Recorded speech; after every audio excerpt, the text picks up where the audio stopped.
Welcome back to another Star Mini-Gaming YouTube video. This is going to be a real short discussion that I decided to do in relation to a couple things. One, Vince's Warhammer Weekly that's going out tonight, as it does every Wednesday. I will link you to his YouTube channel below, so in case you're not familiar with it, you can check it out there. It'll be at 7 p.m. Central Time, which is, of course, the time here. And also to discuss the new Fire Slayers that are coming out for GW for Age of Sigmar next. I'll link I'll put in some of the pictures that have been leaked in this video. But as you can see from them, these dwarves are quite a bit different from your classic Warhammer dwarves in terms of the aesthetic that is presented, and some people like it and some people don't. And at first I was definitely in the camp that didn't. I'll be honest, I don't really like the elves or dwarves aesthetic in Warhammer. I'm much more of a fan of, I always struggle to accurately describe it. I always call it more realistic elves and dwarves. Like, the way that they're presented is more human in terms of the proportions and all, in more of like the Lord of the Rings films, for example. At least the Lord of the Rings trilogy. A little bit less so in The Hobbit, but I do prefer the depictions where they are more similar to humans than, I guess, kind of alien-esque in their design. Not to say that they reflect any kind of aliens that have been in a film or anything, but that their proportions and that their look is alien compared to human. But that being said, as I began to look at these dwarves and kind of think about them aesthetically within the narrative of the Age of Sigmar, my opinion changed. I think these Fire Slayer dwarves, or whatever they're going to officially be called, are perfect. I think they are exactly what Age of Sigmar needs, that they fit into the story beautifully, and that GW has done a good job of, number one, setting the story within the novels, and then number two, supporting that with the aesthetic of the miniatures that's coming out and the kind of theme. So we don't know everything, of course, about these dwarves. The battle tome hasn't dropped yet. That is the day of this video. But here's my prediction on who the Fire Slayer Cult of dwarves is, and a little bit more about the Duerden race as a whole. So in one of the books that I've read but have not yet put up as a narrative review, but will be probably in 2 to 3 weeks time, is when that book will be coming up, as I'm going back and all the books that I haven't yet covered, I'm kind of filling them in chronological order. In one of the books, in the realm of metal, some of the Stormcast come across the ruined remains of an ancient dwarf civilization, and there's no dwarves left, of course, and they find no sign of them and basically have no clue where they are. And so my suspicions based upon that and just the described atmosphere of Age of Sigmar in all these books is that, like all the other populations of the 8 realms that were invaded by chaos, that the dwarves were beaten down, and like dwarves in the Warhammer universe especially do, in most, but especially in Warhammer, they fled away and hid, those that survived. I do believe that probably the majority of the race was killed, and the rest went into hiding. And the Fire Slayers, being slayers, decided that was unacceptable. In the classic Warhammer story, the Slayer caste are dwarf warriors that seek basically an honorable death. And so clearly, if they maintain that, which I assume they will, they've kept so many other things the same, that the Slayers in Age of Sigmar would have the same mentality. So we have what, in my prediction, is a small band of dwarves that have decided we could hide, but we won't. And they're from the realm of fire.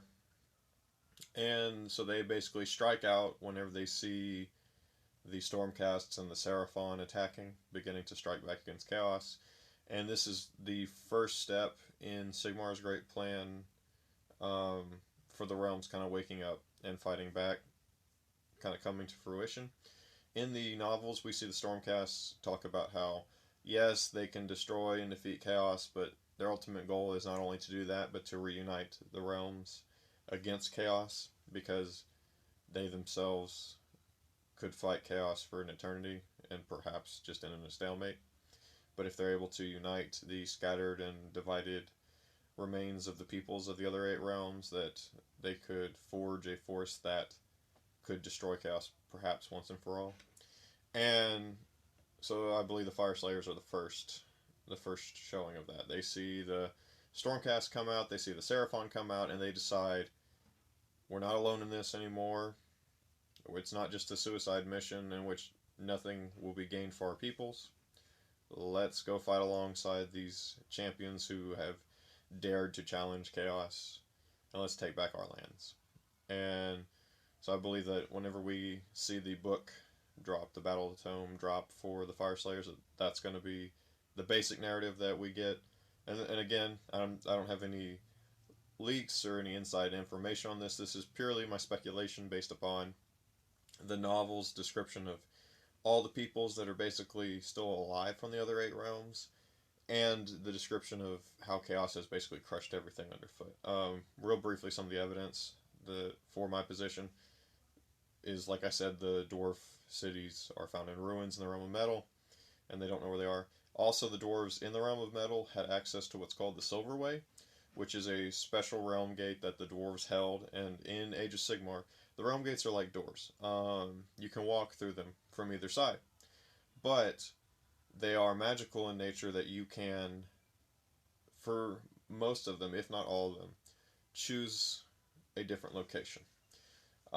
So, for example, if I'm in the realm of fire and I want to go to the realm of metal, I can walk up to the realm gate, and if I am so skilled in magic or whatever else, basically attune this realm gate to let me out into the realm of metal, and vice versa. Chaos in the narrative has corrupted some of these to where they are basically permanently opened to their realm. There is one such that was in the realm of fire. Also, each of the realms has multiple of these. We don't know how many yet. But within the realm of fire, there was one that Khorne had perverted to only open up into his realm. So that can be done. But the dwarves had access to the Silver Way. So we know that they could, have been a united race that could travel between the different realms. But anyways, in the realm of fire, we've seen that all of humanity that was left has basically been crushed into one of two things. Either A, they basically have come to the point where they are almost a shamanistic, barbaric tribe, and they eke out an existence as slaves to the servants of Khorne, kind of worshipping Khorne, but not really understanding truly who Khorne is or what the worship is. They just kind of design from garbage and wreckage garb that matches their chaos overlords, and so that kind of amuses them, so they allow them to live. Or alternatively, in other parts of the realm of fire, there are those that have never really had this chance and are permanently hunted, and so as basically the bloodbound chase after them, they are always running for their lives, and that's the only life they've ever known. And if you fall, you get hurt, whatever, then you die. And in the realm of life, there were signs of humanity in one of the books, but there's nothing left. Basically the forests and all that cover the entire world are sick with Nurgle's infection, things like that.